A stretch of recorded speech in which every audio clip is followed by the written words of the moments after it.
A land of sun-bronzed Anzacs, Australia, whose women combine the peaches and cream of England with the voluptuous grace of the South Seas. A nation of reckless, daring sportsmen, prepared to challenge any sport, regardless of danger. To this waiting climate, the agent of a foreign power introduced a sporting vehicle of such radical design, such modern appeal, that huge sections of the enthusiastic, grateful population adopted the sport and became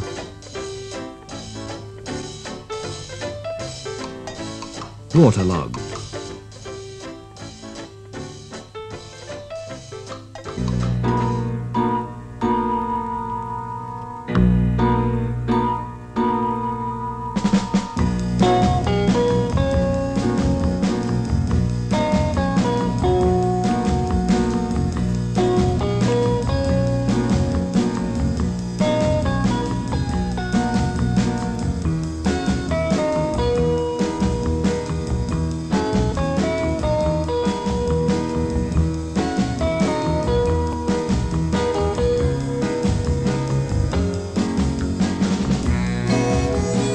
From time immemorial, the happy Australian native had disported himself in and on the sea, in surf boat, surf ski, or the dashing, daring longboard.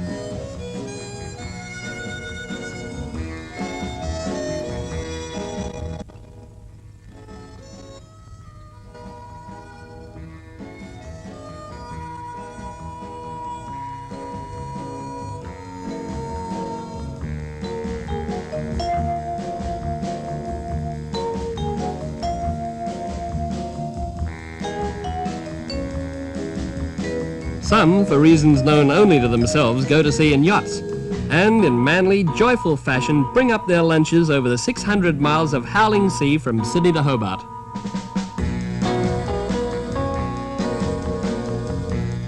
But to most, the sea was a city beach, in which to ride a longboard, a body wave, or to splash in the shallows, while thousands of miles of untouched beach and virgin surf lay waiting in the sun.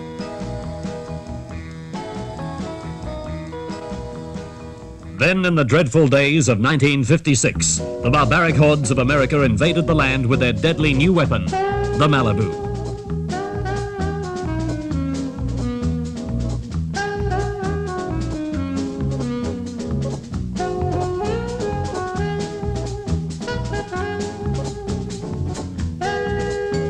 Accustomed only to the longboard, the sheer joy of the graceful ballet-like ride, rendered by such experts as Mr. Greg Knoll, captured the hearts and gripped the imagination of the beauty-loving, poetically minded Australians.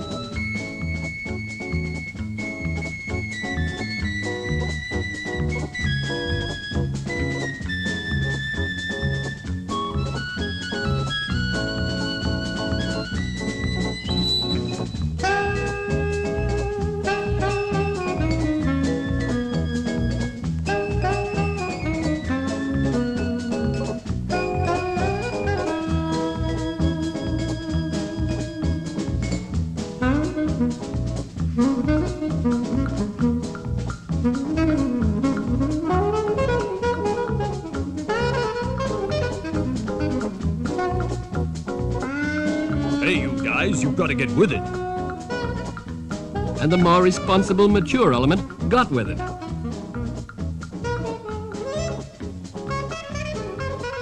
The new boards were bought, built, borrowed, or stolen.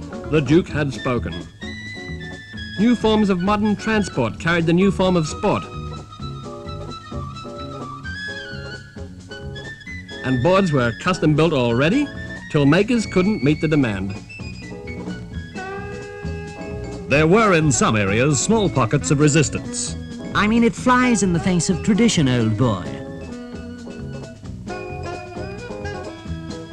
But even here, rebels and dissenters appear to spread the gospel of the new era and to suffer in the service of their new gods. Until it came to pass that every wave carried its burden of shortboard riders embracing the new sport with remarkable and immediate success. Success?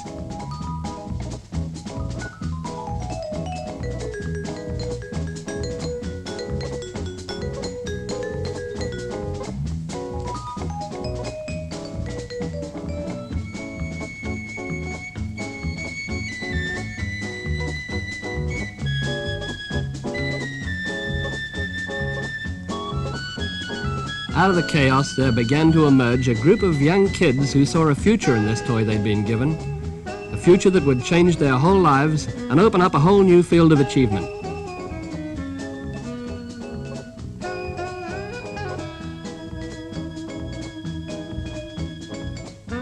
And the first among them, a little 13-year-old kid called Bernard Farelly, the Midget. His technique came closer to perfection, the style became smoother and more relaxed, and Midget Farelly was well on the way to becoming one of the world's top surfers.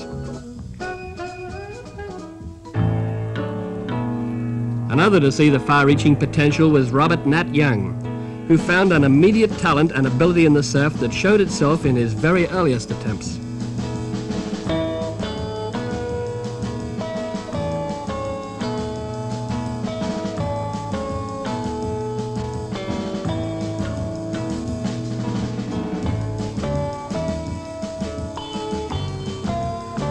Almost instantly, Nat grasped the ideals of the sport, the perfect positioning on the shoulder or the curl of the wave, the involvement of getting inside the breaking water, and he mastered these arts with an aggressive, determined style.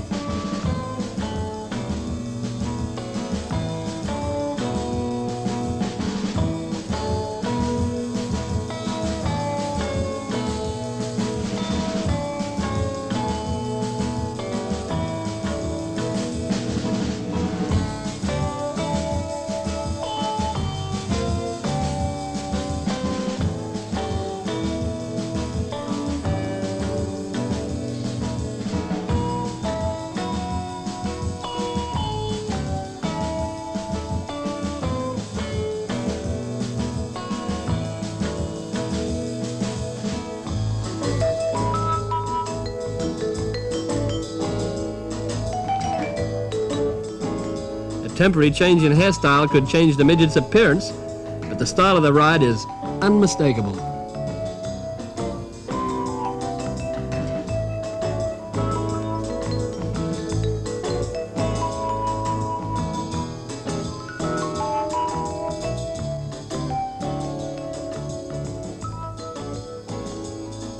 It was inevitable that someone so involved in his sport had to try himself against the best. And the Midget took the great white bird to Hawaii for the International Surfing Championships at Makaha.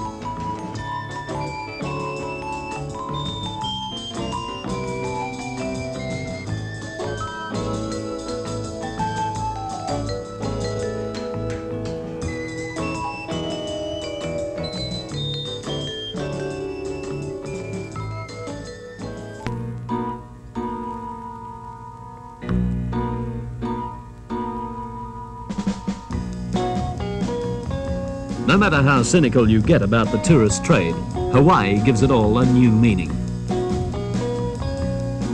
There are few places left in this money-hungry world where you can get a traditional native-style dish like hamburger for as low as $4.50.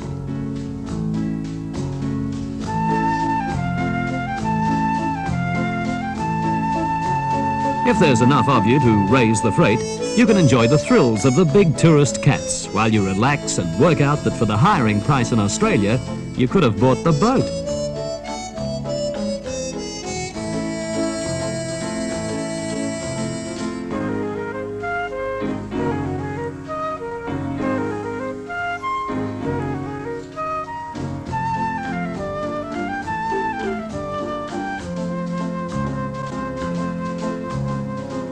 So a lot of sightseeing boils down to a healthy, exciting walk through the mysteries of the marketplace. But the views are free, and you're a pretty hard case if they don't get right to you.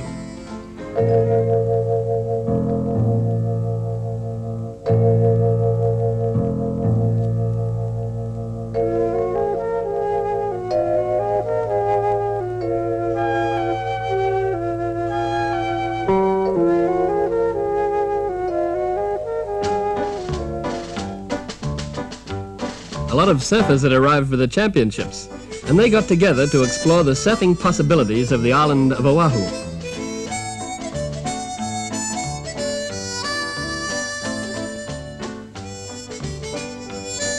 Midget was keen to start at Haleiwa first up.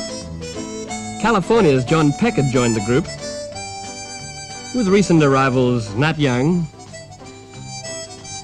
Bobcat Adams, Nat Southian from Aruba, Kevin Platt from Freshwater, Dave Jackman and bearded Charlie Cardiff, all from Australia.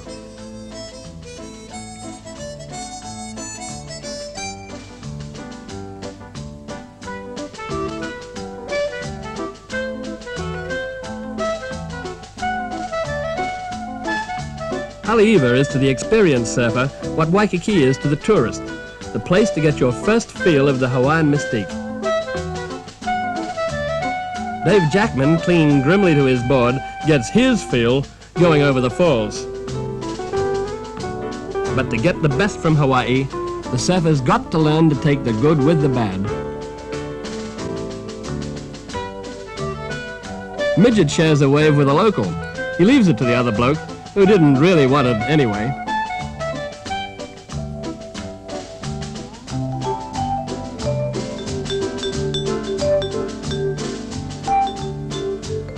The wind is building, and with the northeast swell, there's promise of bigger waves to come.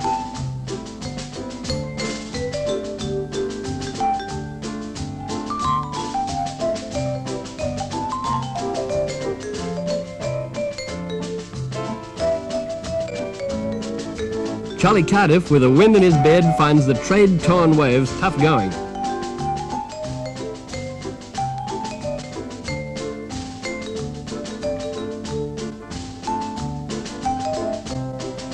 Dave Jackman survives a wind-swept, ominous wave and earns himself a tea break.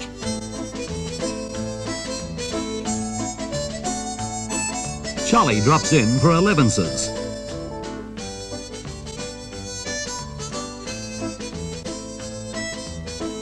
I say, may I join you for a drink, old thing?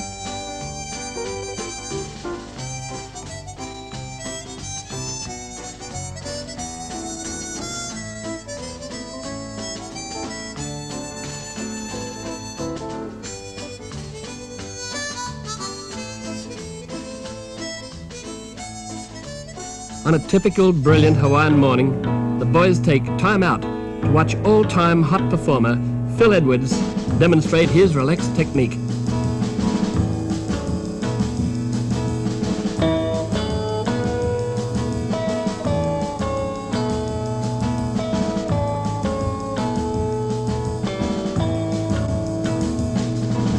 But you're not just there to watch, and since they haven't got a lot of time, they give it away for somewhere else. Somewhere like Waimea Bay.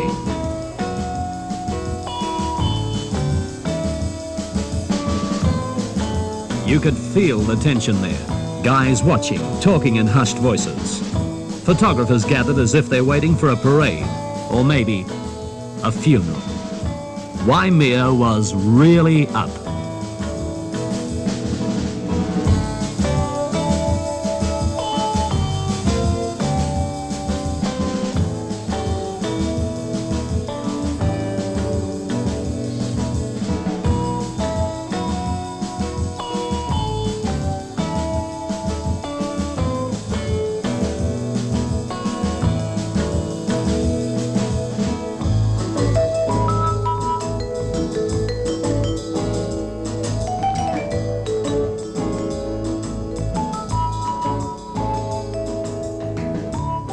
Greg Knoll sets out to show Waimea Bay who's boss, and finds out.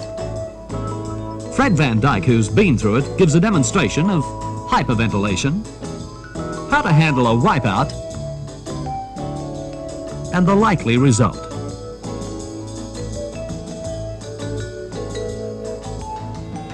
There are days when you wouldn't be caught dead in this surf, or maybe you would. A wave that's built up power over 1,000 miles of ocean expends it all in one earth-shaking drop to the shore.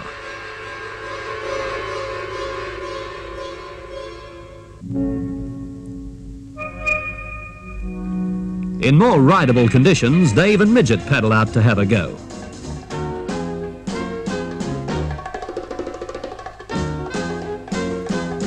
Dear Dorothy Dix, I keep on losing boyfriends. Should I change my toothpaste or give up surfers?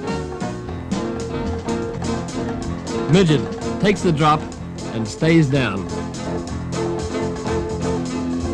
Max Lim executes a delightful free fall, and Peter Cole is a little worried by that loose board somewhere in the soup.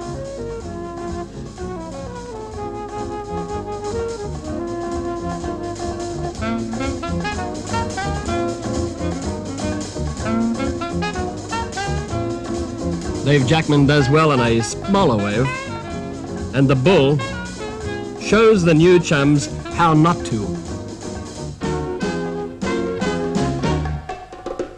After Bull's success, everyone has to have a go. But Jose Angel is destroyed.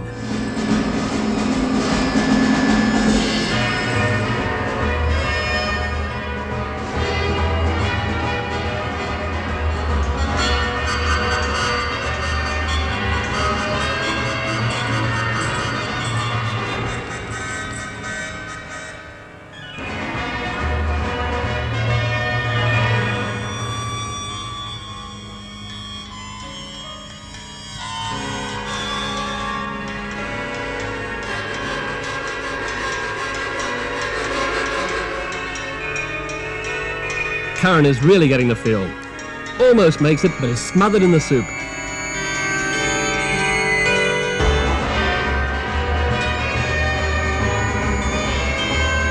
Another attempt, and he demolishes a smaller wave.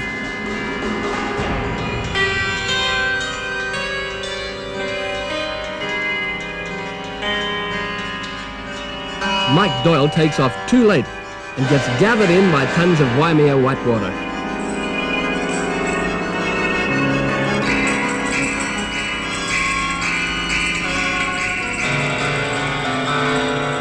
Peter Cole shows his expertise in this fantastic free fall.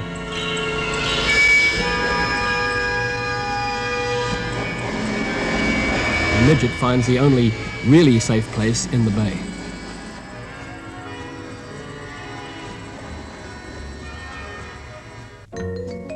Makaha, Hawaii. Venue of the International Surfing Championships, a competition second only to the World Championships in importance to the surfing fraternity. The men's finalists line up.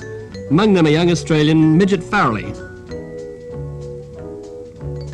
There's a good swell running, smaller than Makaha usually turns on, but a fast testing wave. The competition is hot, with 5 countries represented.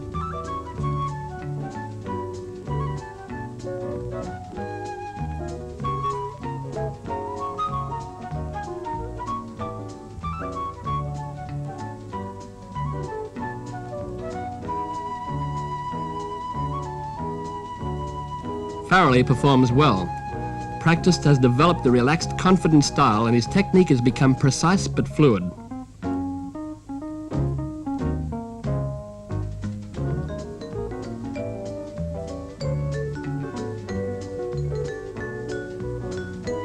Midget Farelly of Australia takes a first placing at the International Surfing Championships. A lass called Claire Smith runs a mobile board hire on Maui and provides transport for itinerant surfers on the island. And we take advantage of the offer to see the surfing locations of Maui.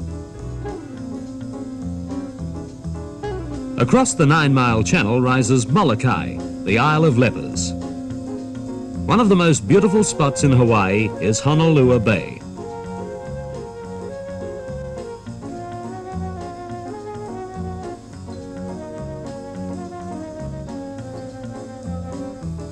Above the bay towers the tallest mountain in the South Pacific, Haleakala. The absence of beach is no deterrent to surfers who find its diagonal cliff break exciting and beautifully formed.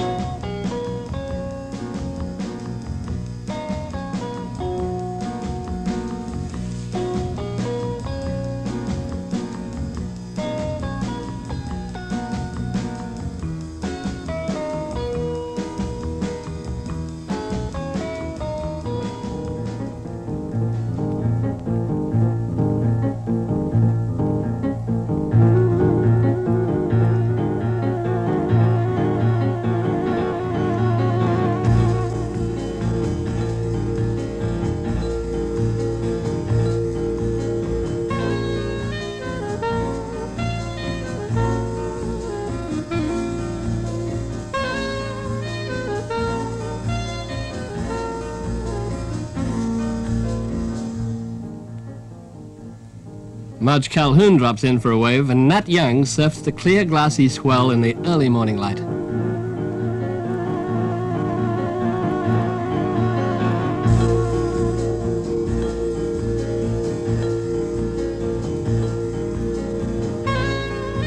After a good start, Natch falls like a gentleman, leaving the wave to the lady.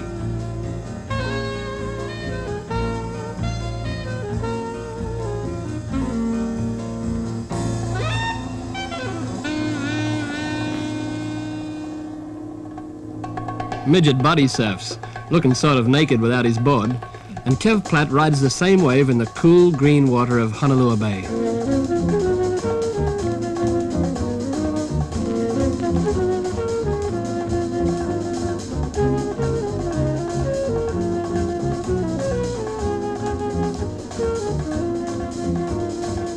At $1.40 a pack, John Peck smokes them right through to the filter tip. When he wants a light, he just rubs two boards together.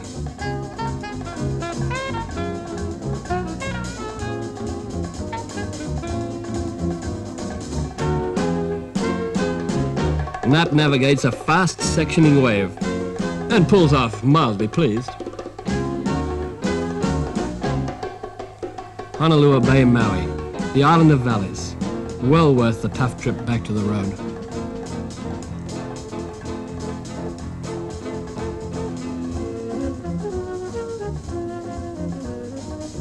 Back on Oahu, Australian Scotty Dillon bemoans a somewhat dinged board.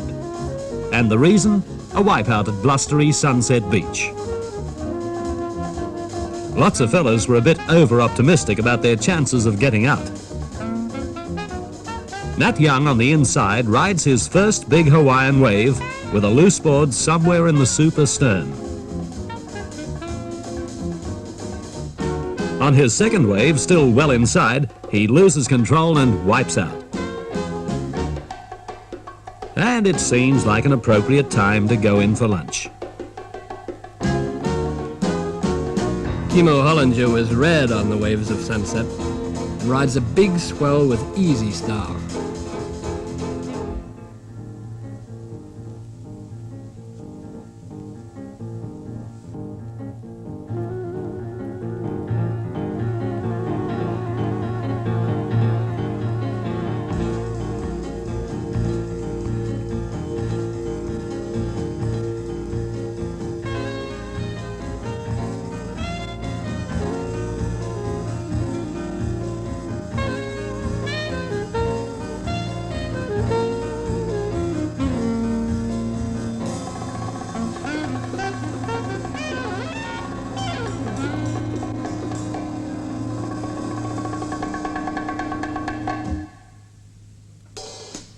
Word reached the North Shore that the unpredictable waves of Mali were running, and the lure of its rare lineup brought us hell for leather to the west coast.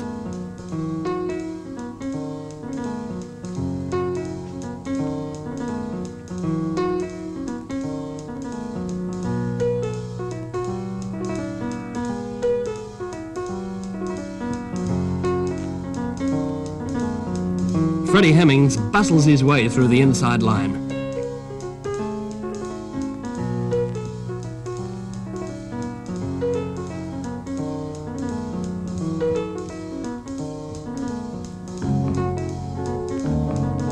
And Midget maneuvers his way through the shore break.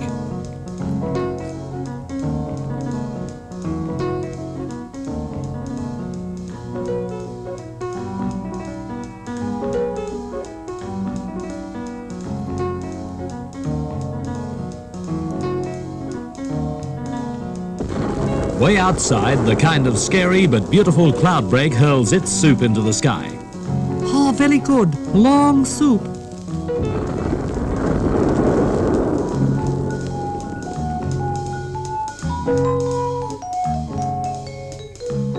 Nat takes a smooth ride and milks the wave for its full value.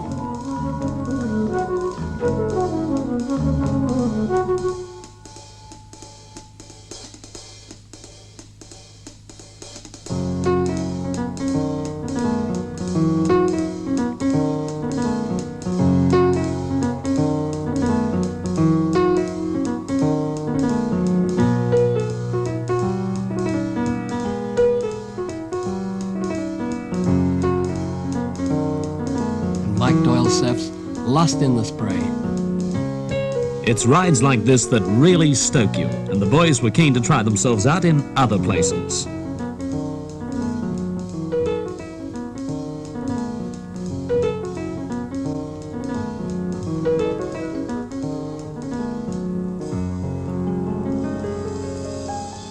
So, from the Hawaiian Islands, we were easily talked into a trip and another contest in the land of the Incas, Peru.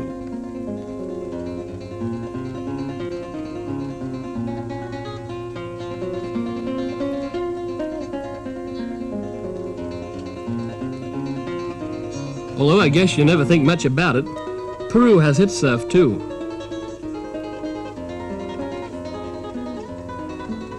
And its local surfers. And we picked up with a lot of blokes from as far afield as the Surf Club of France. Everybody at this stage is just soaking up a little local colour and sightseeing at resorts like the Club Waikiki at Miraflores.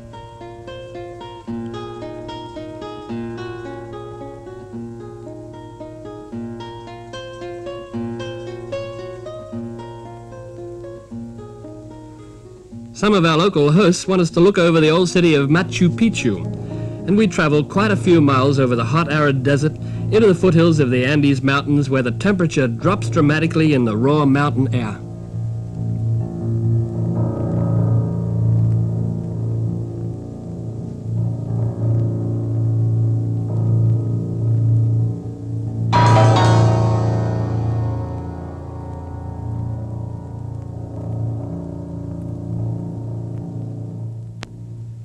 Peru is the land of the educated Incas long before the Spanish colonization, and the traces of their civilization still exist.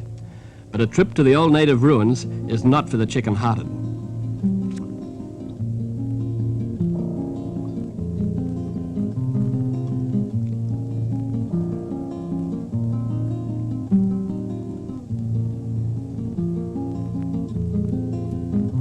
The sight and the feeling of awe is one you'll never forget.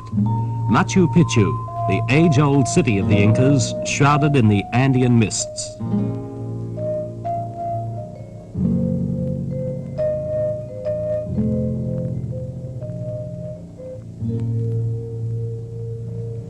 And towering above like a threatening sentinel, the sheer heights of the mountain.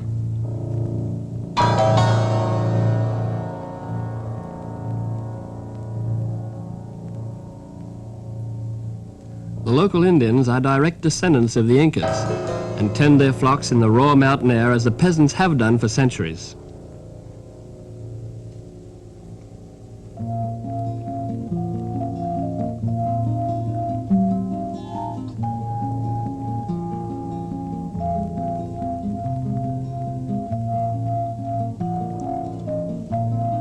A burial of convenience.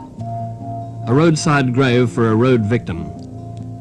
And just across the way, the sign says, "Welcome."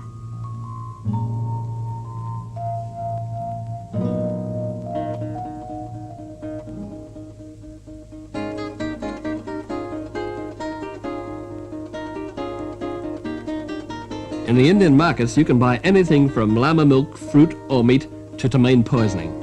And 70 kilometers out into the desert, find surf.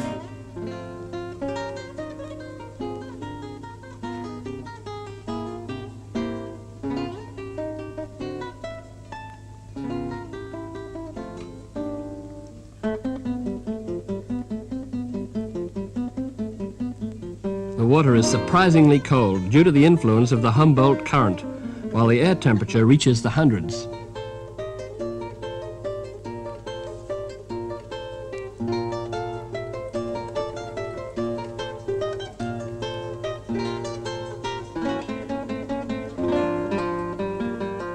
Along the coast, the ancient fishing town of Cerro Azul, where the locals have operated an anchovy fishing industry for generations. The water is oily from the millions of anchovies that infest it, and your board becomes slippery and hard to hold.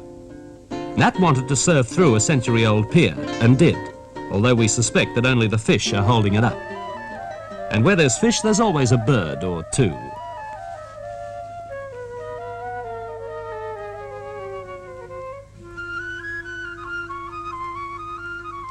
This is Miraflores, where the seabirds lead a life of ease, fishing the teeming Humboldt Current. The birds get so thick at times that even the swell has trouble getting through.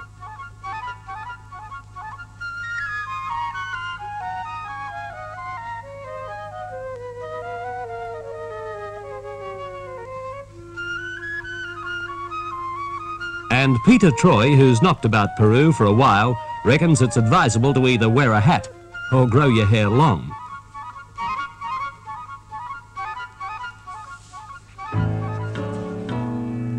Finally, we make it to Punta Roca, locale of the World Surfing Championships, where most of the Australians are entered.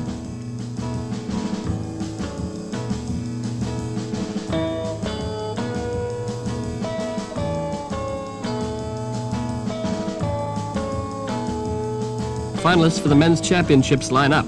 Among them, Nat Young, Midget Farelly and Ken Adler of Australia. And the local Chiquitas check out the lineup.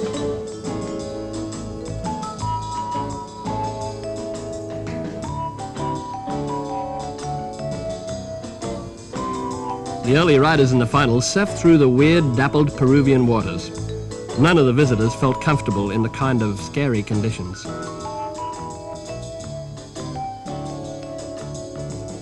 A seemingly casual Nat Young takes off and rides well in advance of the curl.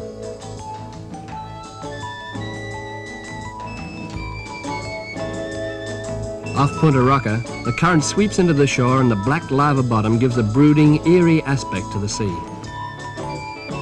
The cameras sweep in low to catch Mickey Munoz of California, neatly dispatched by Paul Strow of Hawaii.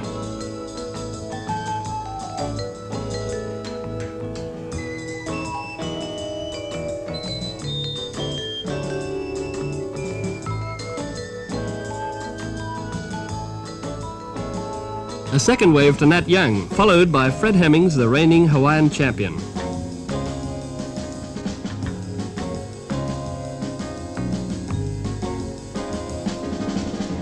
Hemmings again with Felipe Pomar, the ham in the sandwich, and another veteran Hawaiian, George Downing.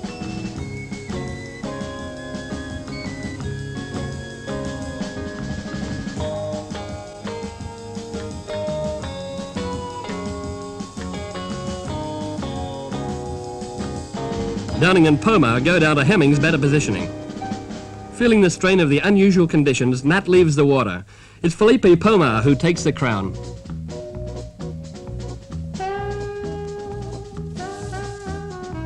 Peruvian hospitality includes a swinging party at an unpretentious, nearby hacienda.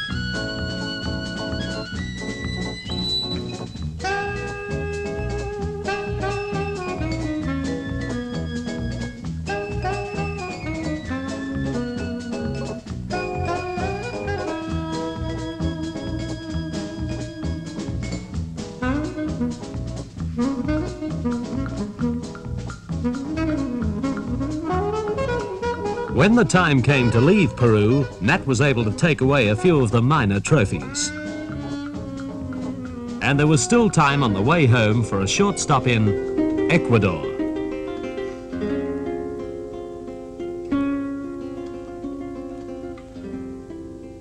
In the outback of Australia, the mercury often climbs into the hundreds. In desert country, 1,000 miles from the sea. But here, on the coast of Ecuador, a desert region with the thermometer showing a steady 120. Great to get into the water that seldom goes over the 85-degree mark and cool your hot, sticky little hands in the surf.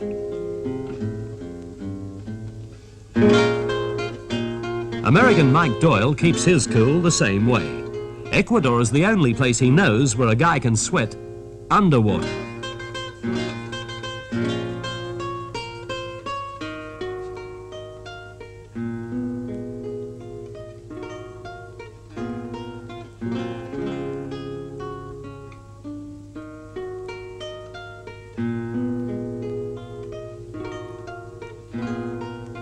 The natives keep cool and get well stoked on coconut milk. Hey, Chiquita, eat me with the coconut, I think. Hey, this was a very good year for coconuts. A siesta beneath the house as the locals do every day the afternoon storms move in.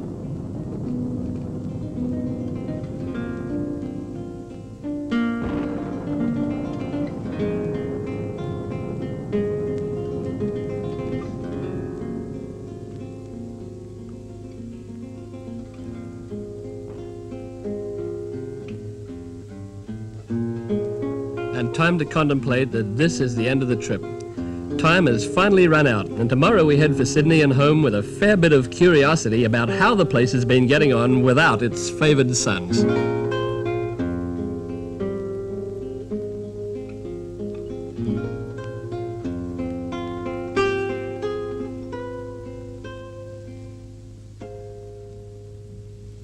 Back in Sydney, the beaches were crowded with most of the 2 million odd population of the city whenever the sun so much as looked like shining.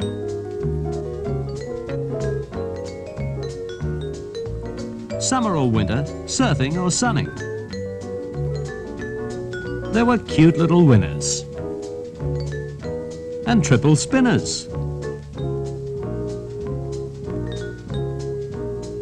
and backward dives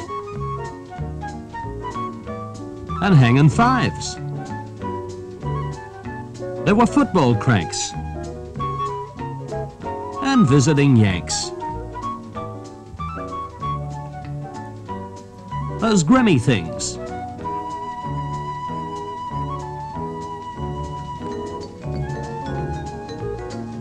And wipeout kings.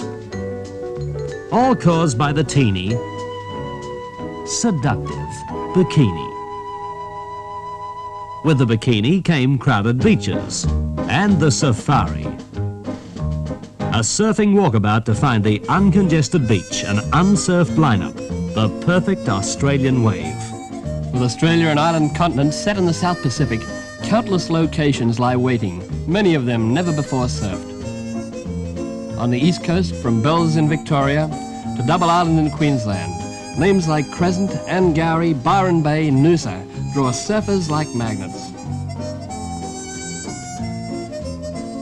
So you take off along the magic track on the earliest of the surfing walkabouts.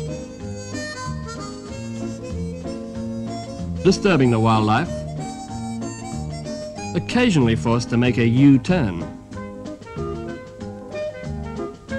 often losing your bearings, but just as often finding what you wanted. As you move along, you meet other blokes doing the same thing, just looking for waves, and you might join up for a while. Next day they go off one way, you take another, maybe pick up with a few more. You had one thing in common, however, the daggy old football jumper, the surfer uniform of the day.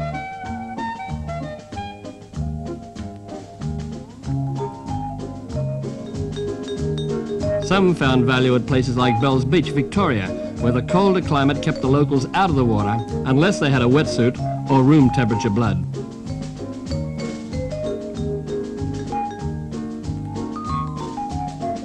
But most, like Nat Young, headed north.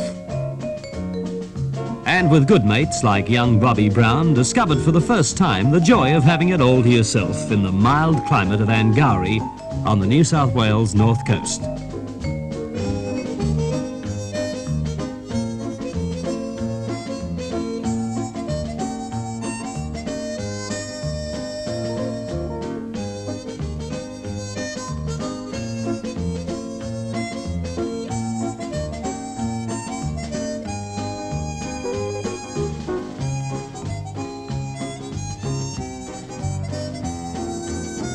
It was during these trips that Nat got really hooked on the idea of going back halfway across the world to collect that title.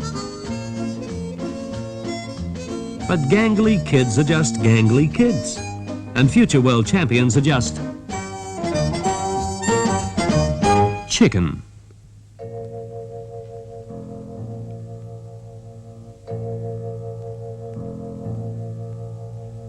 Within an Australian stone's throw of Angari, about 150 miles, is Crescent Head, a tiny fishing resort near the city of Kempsey. The Midget and Rod Sumter often shared a shack there. It's kind of nice to watch the sea all gold in the early morning light, and then wolf down Midget's delicious home-cooked rice bubbles. Then, while the water's still splashed with gold from the early sun and the air's clear and crisp, to get yourself a ride in a curling, foaming wave and feel sorry for everybody else in the world.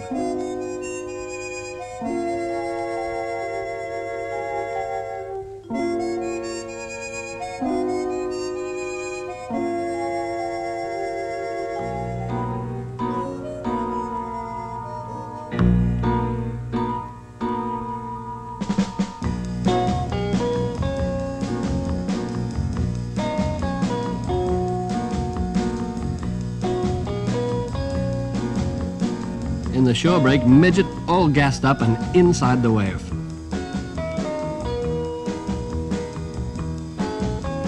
How about that guy? Too much.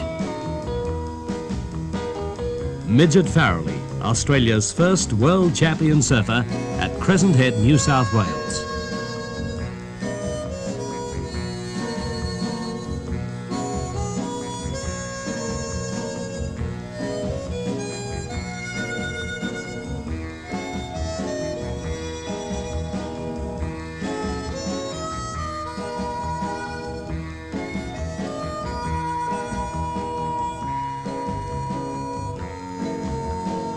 "200 miles from Sydney, a little place with the Aboriginal name of Yagan.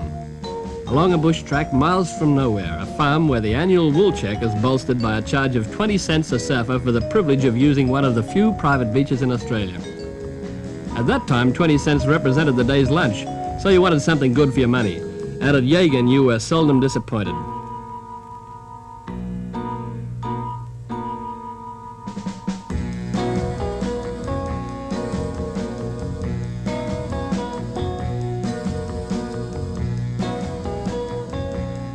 Nat Young surfs the crystal clear, expensive waves of Yagan.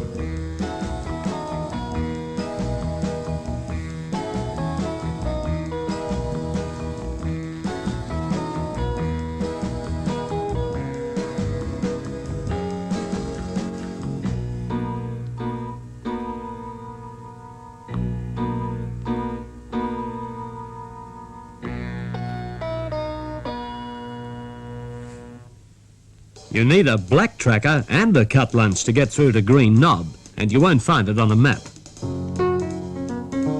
But on a winter's morning with an offshore breeze, you'll almost always find a glassy curl, like this one turned on for Nat Young.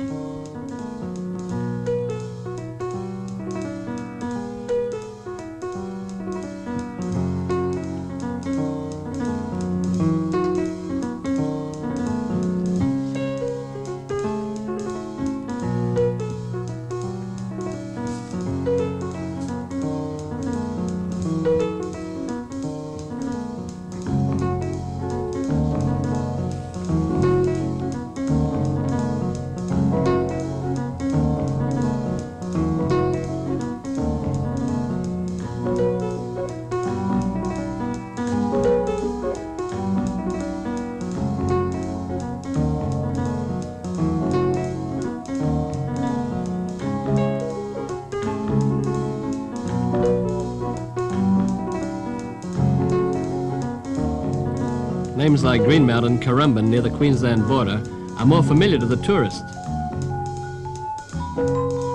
But in the early hours of the morning before the tourists leave the cot, the boys ride the sunrise waves of Currumbin.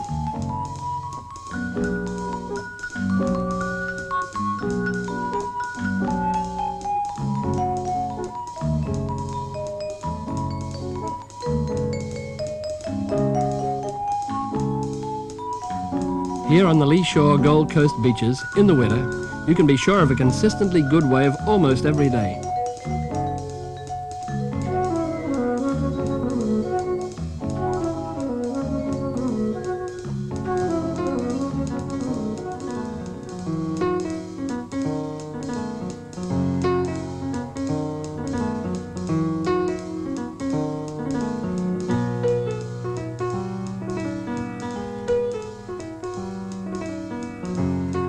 Every artiste is subject to periods of overseas influence, and at this stage of his development, Nat was much influenced by the Egyptian or Sphinx style.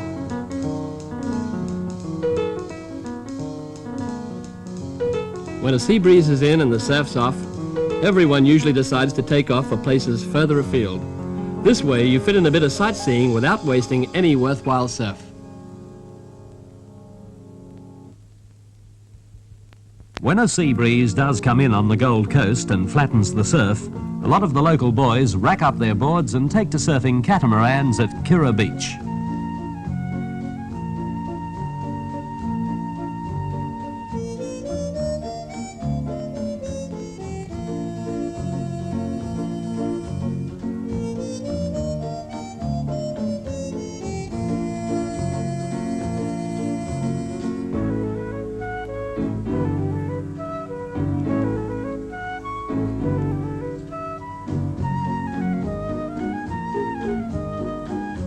A steady nor'easter reduces the surf to an uninteresting slop, but it sends the cat blokes out of their units, pushing their twin hulls along at speeds of 20 knots or more.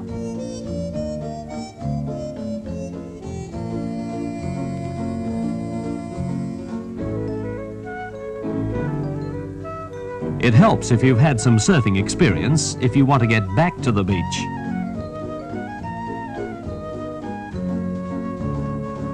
He's been trying to get in for 3 hours.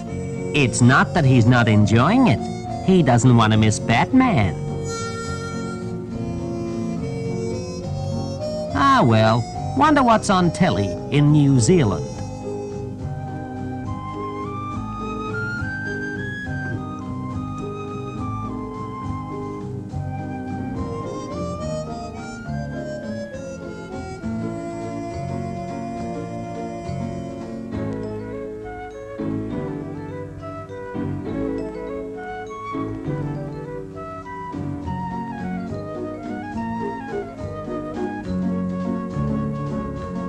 Ocean racing is big in Australia too.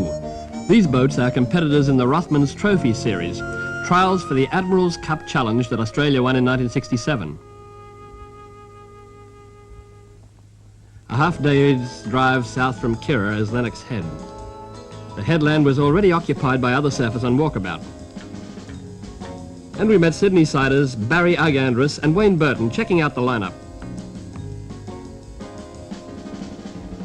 The breeze had swung overnight, and along the point a good wave was running. We're all set to rip into them when Ag mentioned, sort of casually, that Lennox is the only spot on the Australian coast where a board rider's been attacked by a shark. Suddenly you can see fins in every wave. Nothing to worry about though, says Ugg. Bloke only lost a toe and you can always hang 4.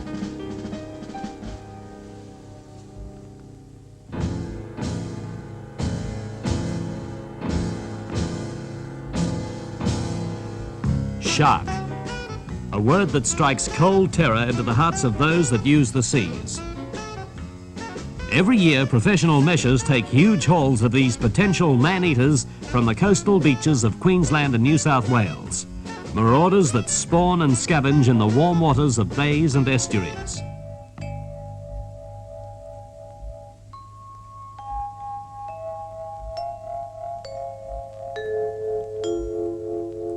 A bronze whaler, swift, vicious killer, and the jaws of death.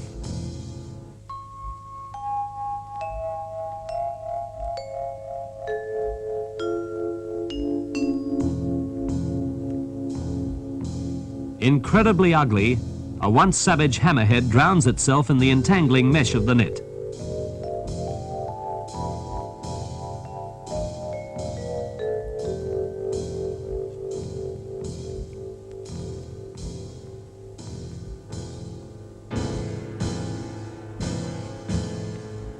Meshing has reduced the danger, and attacks on man are rare. But the fear of the flashing fin, the turning white belly, and the tearing, ripping jaws is always there.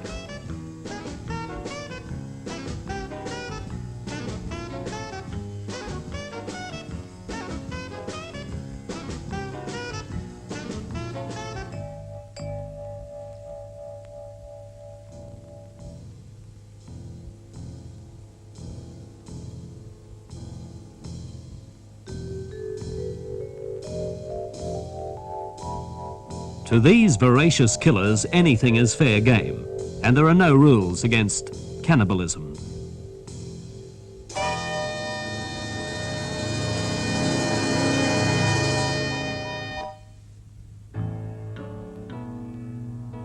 Well, we hung back a bit and thought it over, but Wayne and Ugg decided it's too good to miss, so they go and share the water with the sharks. On a board, you somehow feel faintly secure, but when you wipe out...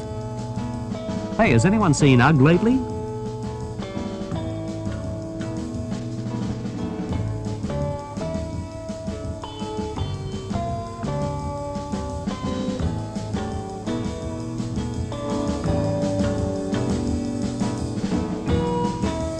You don't think you better go back and look for him?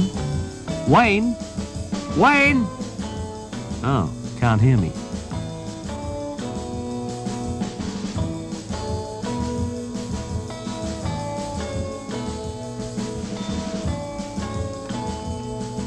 Byron Bay Light is an important landmark for mariners and surfers. The big open bay provides a lineup that rolls in for over a mile into a broad, curving white beach.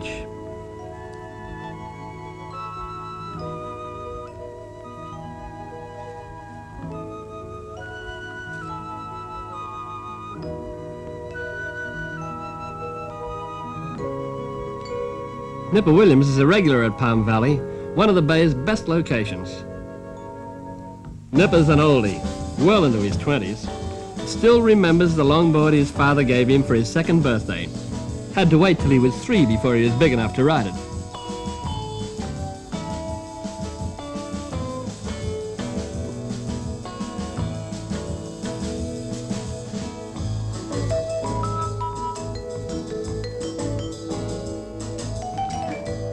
"400 yards closer inshore, Bob McTavish picks up a couple of good rides in the inside lineup.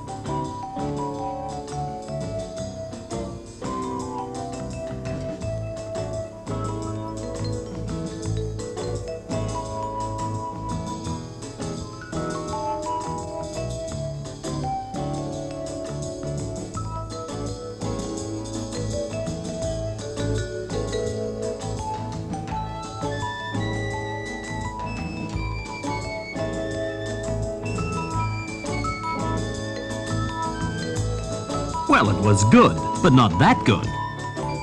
Oh, I see. Madam, would you move your... Thank you. Well, if we're all going to parade...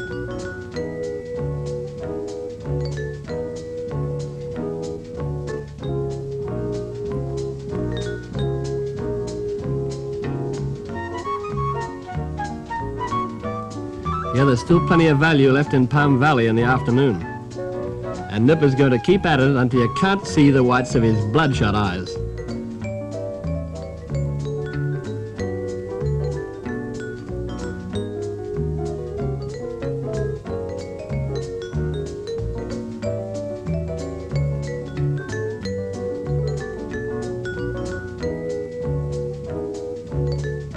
Frank Lauder tears himself away from the birds to join Nipper. When you've come 500 miles for it, you've got to have at least one ride.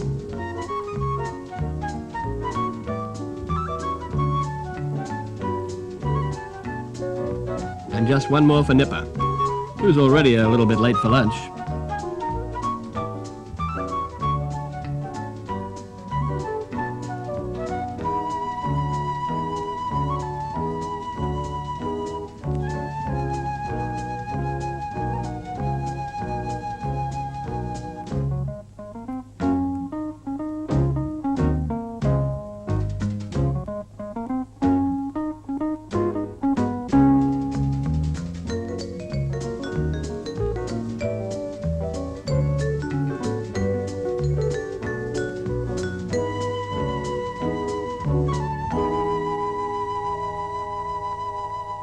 From Byron Bay, it's 200 miles as the crow flies to our next stop, Noosa.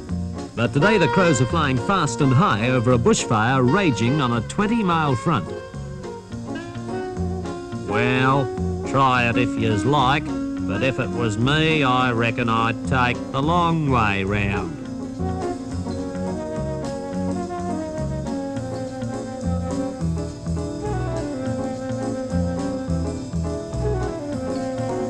Well, we didn't want to melt the wax on the boards, so we thought we would take the long way around. We picked up wheels from Avis and tried to pick up the bird, but they're funny about that. Still, we got some good advice and made tracks.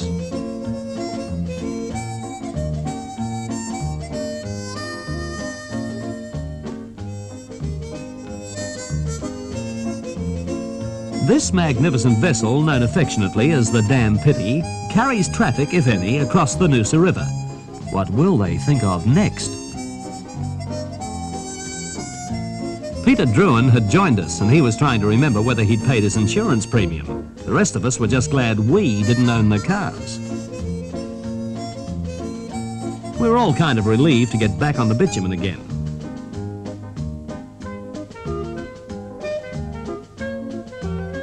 Well, maybe bitumen is a bit of an exaggeration.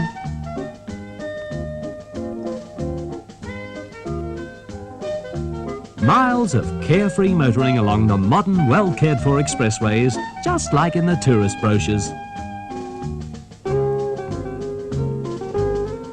Then we thought we'd at last really found an expressway, till we realized it was damper than normal. I don't know if this was really necessary, but it seemed like fun at the time. Had to restrain our visiting Yank, George Greenough. Wanted to ride the nose like New Heaver.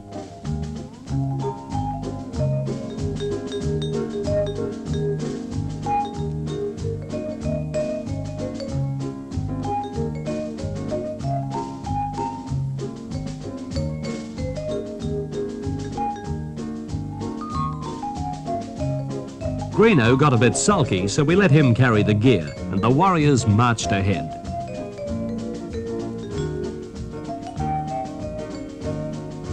The going got a bit tough, so Greeno, wearing his personal tent, volunteered to do a bit of scouting.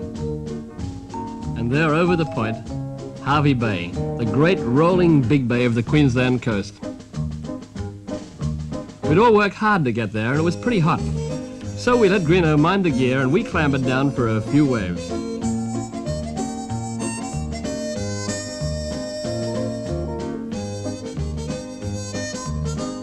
Double Island Point gives probably the longest ride in Australia, maybe the world. 1.25 miles to the beach. Because it's a rough trip getting here, the point is seldom surfed and you're unlucky if you don't have it entirely to yourself.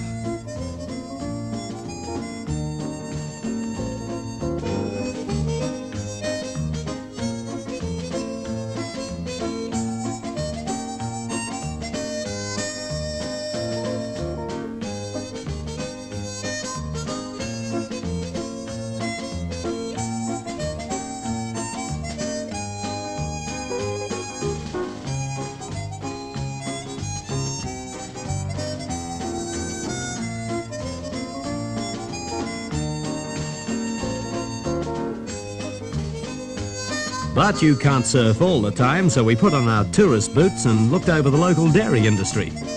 Greeno swears this is where the milky surf comes from. Pete just said, tell us another.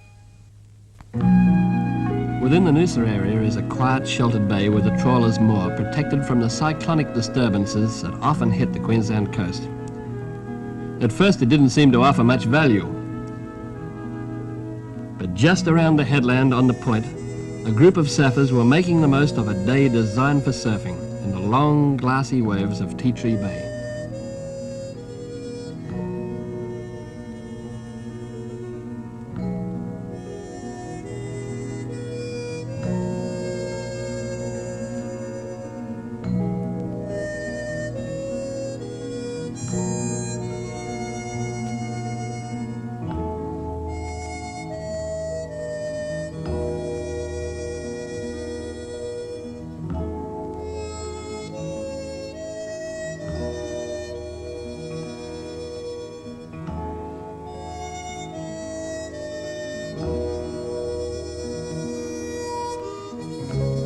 That young shows a degree of fine trimming on the nose and the shore break and terminates with a standing island pull-out in the the champagne waves of Tea Tree Bay.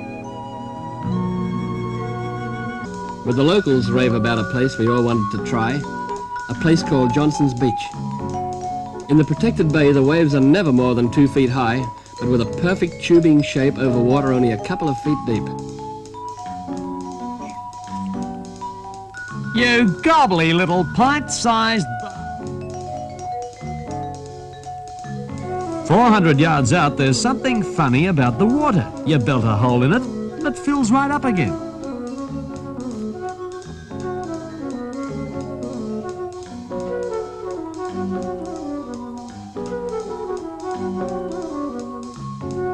On a big wave, the power of the wave itself and your own momentum can keep you up where you want to be. But on these tiny tubes, you've got to concentrate, react quickly and smoothly, and work at it to get yourself a ride.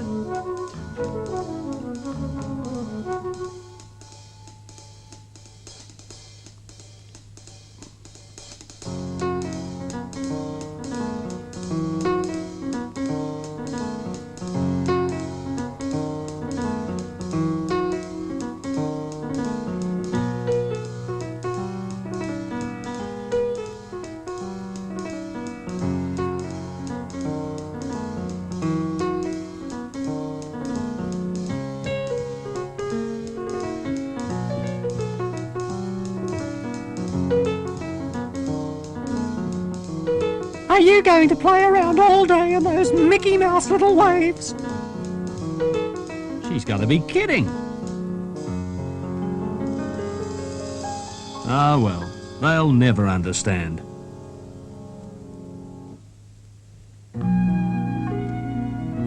Noosa National Park, Queensland, Australia. If you're a statistician, you'll want to count the lineups rolling in from 1,000 miles of Pacific Ocean. If you're a surfer, you won't want to count them, you'll want to surf them.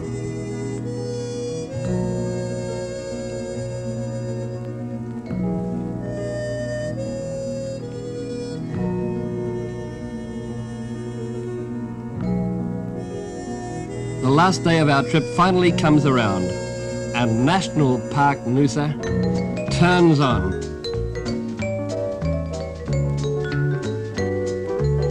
The surf at National provides some of the fastest, most difficult to ride small waves you'll find anywhere in the world.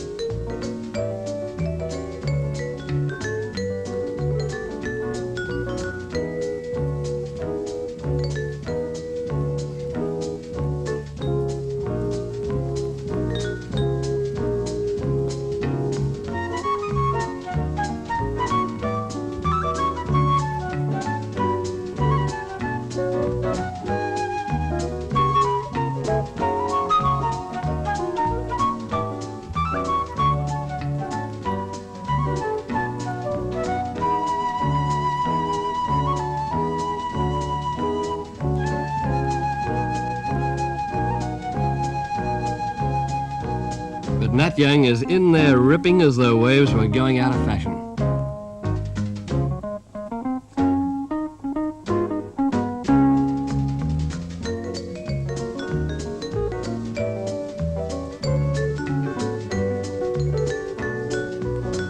A friendly shove from Greeno, Nat recovers quickly and powers on through the soup into a series of skillful go-behinds with Bob McTavish.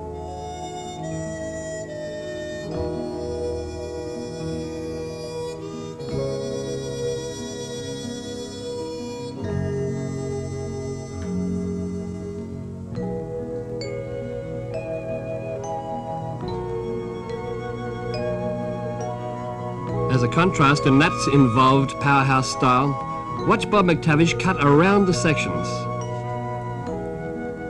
subtly shifting his weight, back to stall, forward to accelerate, side-slipping skillfully away from trouble.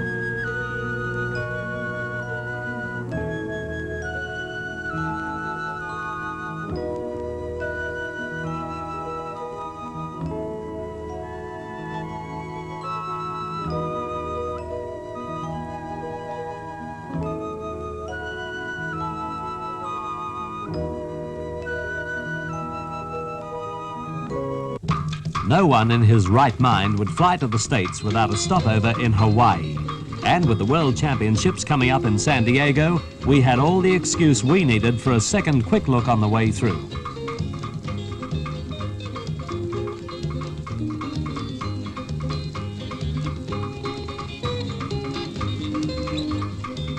Hawaii, down where the trade winds play. For 10 months of the year, the trades are as much a part of Hawaiian life as wahinis, tourists, and haloa shirts. The trade winds that power the tourist catamaran brought explorers, traders, whalers, and missionaries to the islands in the great days of sail, and still brings Hawaii her tropical rains, her cooling breezes, and on the north and west coasts of Oahu, her perfect rolling surf. Whatever stokes you, the wind in a wahini's hair, or the wind that whips up a perfect wave, in Hawaii, it's there in plenty.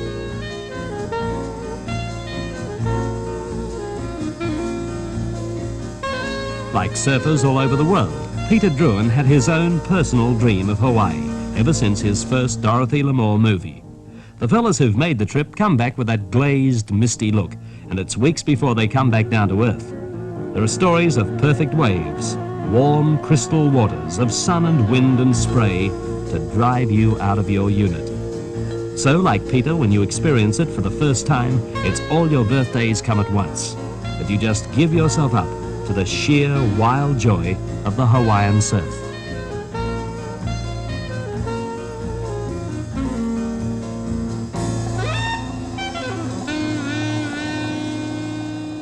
While on the leeward side, protected by the spine of mountains, the beaches may be sheltered and windless, ideal for the sun worshippers. The surfing action is concentrated on the northern and western beaches. Here the trades, offshore at a tangent to the coastline, stand the wave face vertical and tall. Peter Druin, making the San Diego trip with us, gets his kicks at Sunset Beach, Hawaii.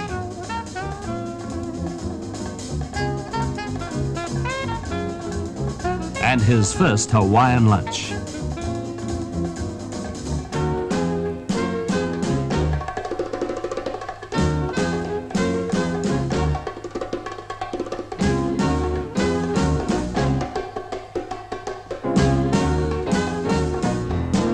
In the updraft above the face of a wave, a bod can become a lethal missile.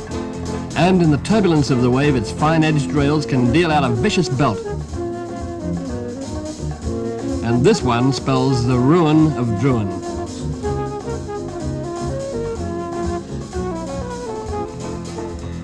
But Peter soon takes the saltwater cure in a fast-moving, wind-lashed wave.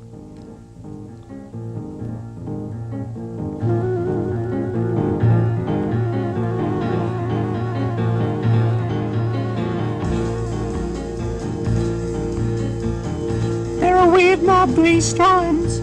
Rather surf than eat. Thank God there's nothing queer about us.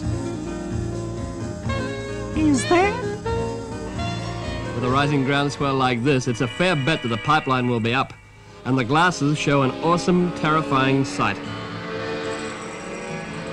Over the shallowest part of the lava bottom, the waves are completely unrideable.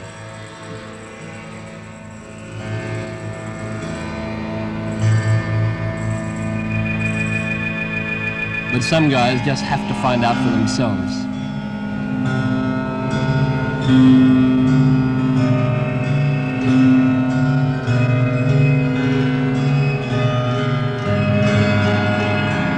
Yep, it's unrideable.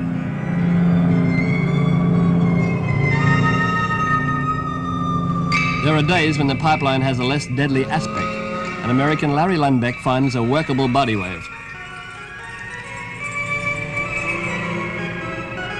Depending on what you might call workable.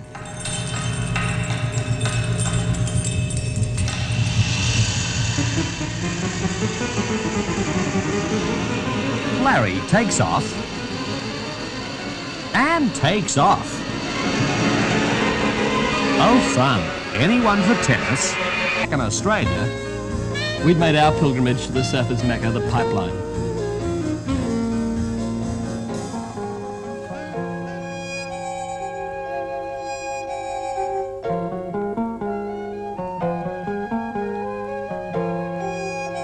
If you stayed in Hawaii long enough, you'd meet every top surfer from every country of the world on his own personal pilgrimage.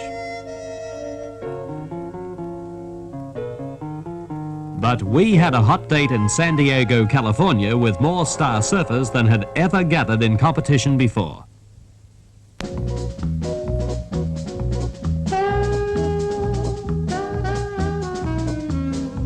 From Hawaii, a familiar face, Duke Kanemoku, patron of the World Surfing Championships at Ocean Beach, San Diego, where the hot ones gather from a dozen surfing nations.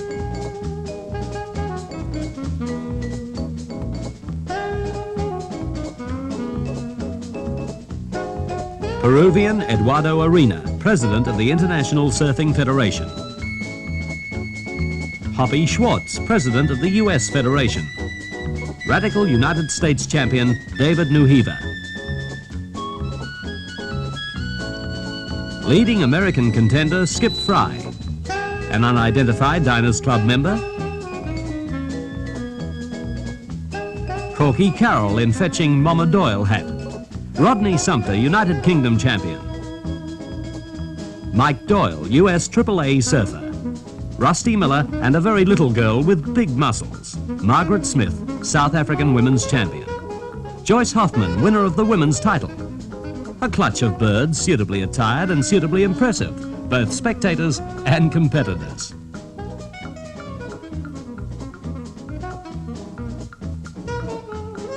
And a suitably impressed Peter Druin, going out of his mind. The television helicopter swings into the air for the men's finals.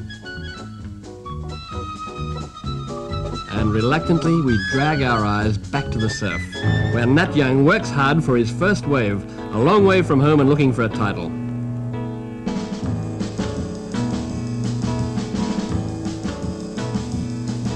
But Nat pulls out, leaving the wave to American Steve Bigler.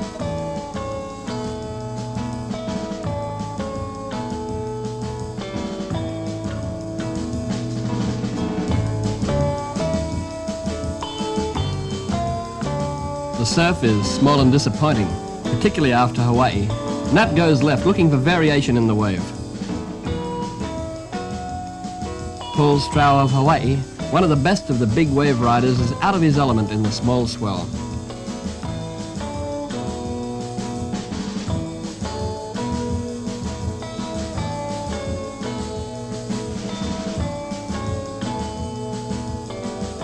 Midget Farelly shows the style that won him the '64 championship.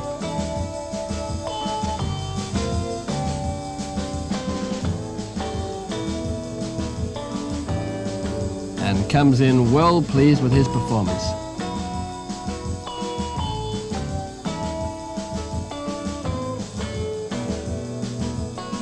Mainstay of the American team, David Nuhiva, works his way to the nose in characteristic cat-like style.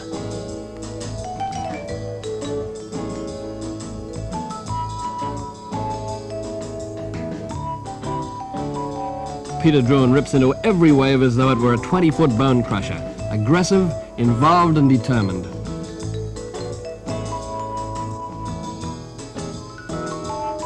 But the contest becomes one between Nat Young and the surf. The decision of the judges is far from difficult.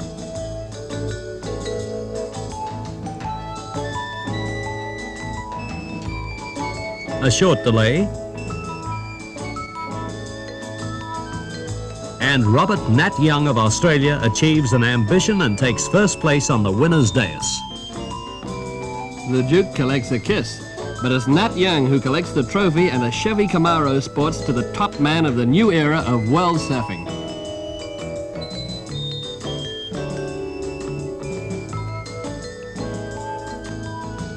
The result was of course anticipated by Mr. Neddy Seagoon of Sydney, who immediately devised a new sport in which Australians might excel. Mr. Seagoon and other serious-minded young men practice regularly for the forthcoming Cliff Jump World Championships to be held in the Himalayas next June. Prospective challengers may contact Mr. Seagoon, care of Sydney General Hospital. A rising cliff jump star, Harry Keary, aficionado of the British or stiff upper lip technique. And handsome John Jerk of the Amalgamated Life Insurance team.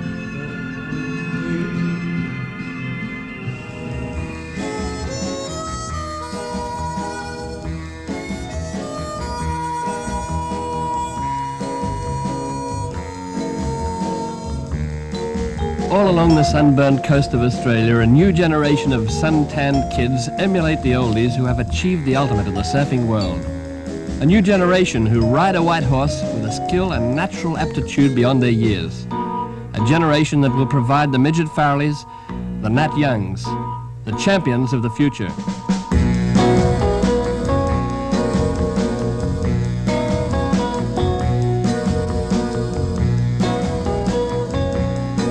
And if you think they're good, Just wait till Santa brings me my board for Christmas. Then you'll really see something.